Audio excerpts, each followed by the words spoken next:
My mother handed me a card at my 30th birthday dinner. Inside was a $5 bill and a note that said, "Treat yourself to coffee on us." $5, I smiled, thanked them, then I slid an envelope across the table. My father opened it. Read the first line. His face went completely white.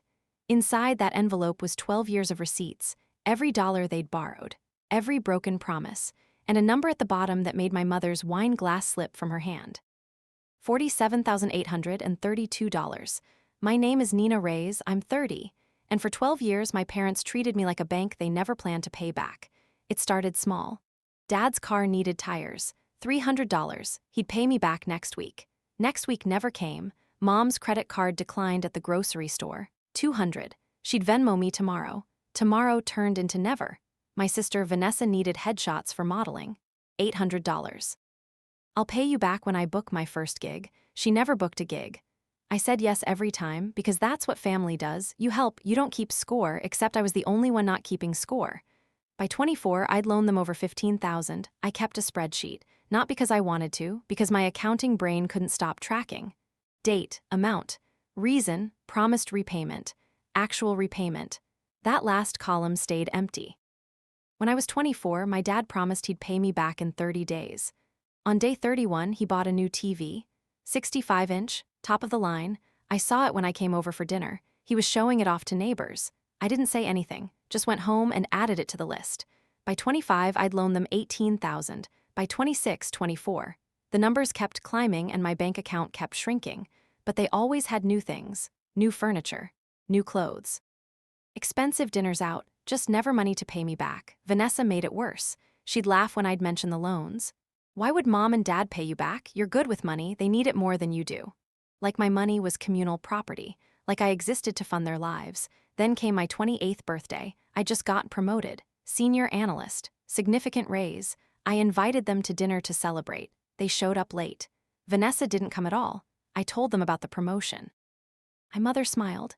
That's wonderful, sweetie. Does this mean you can help your father with his credit card payment? Not congratulations, not we're proud of you, just another request, $2,000. He'd have it back next month, he never paid me back. That's when something inside me went cold, not angry, just done.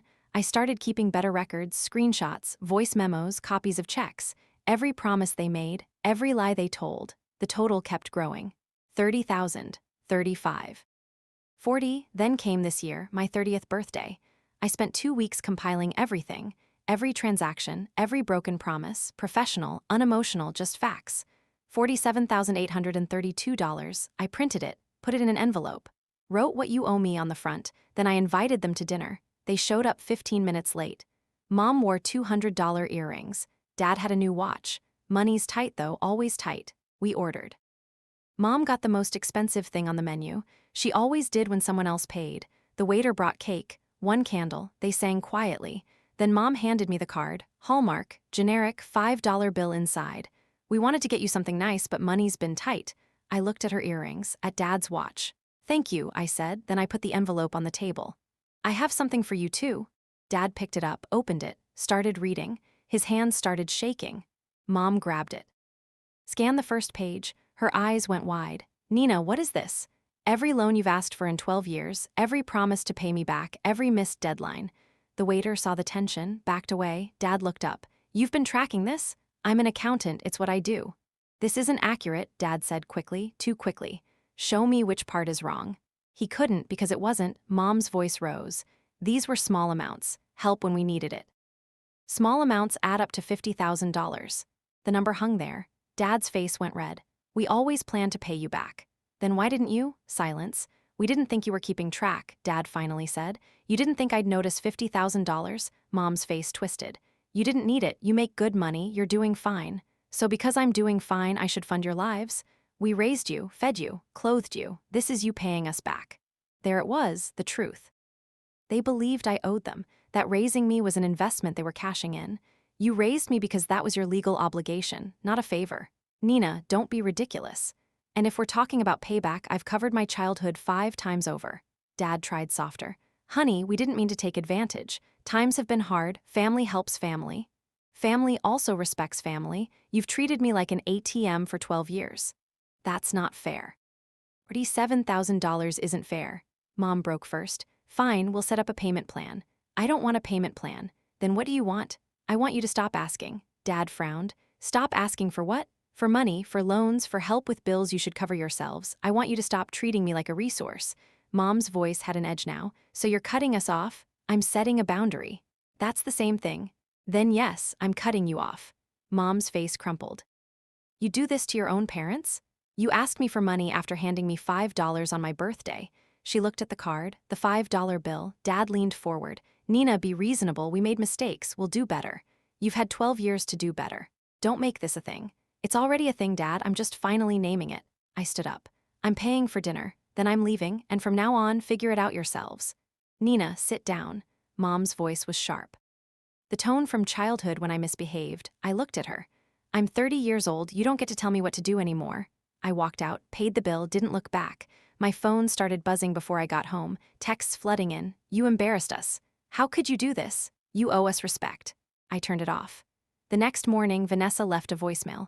What the hell, Nina? Mom called crying. Over money? Really? You're being selfish. I deleted it. 3 days later, an email from Dad. Long, rambling about how hurt they were, how family doesn't treat family this way, how success had made me cold. Nothing about the money, nothing about accountability. I didn't respond. A week later, my uncle called, Dad's brother.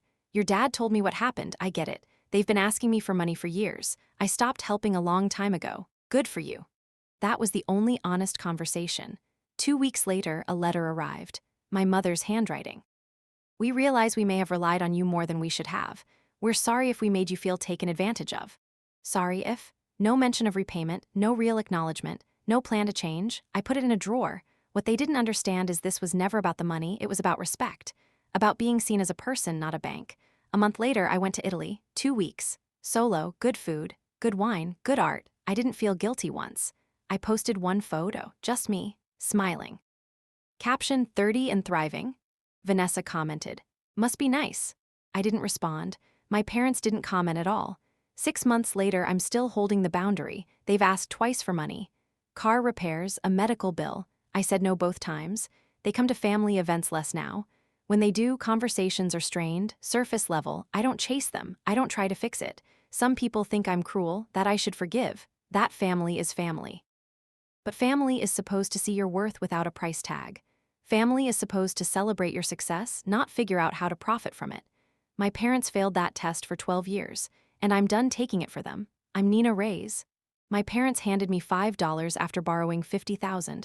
I handed them an envelope that changed everything, not for revenge, for respect. And when they couldn't give me that, I gave it to myself.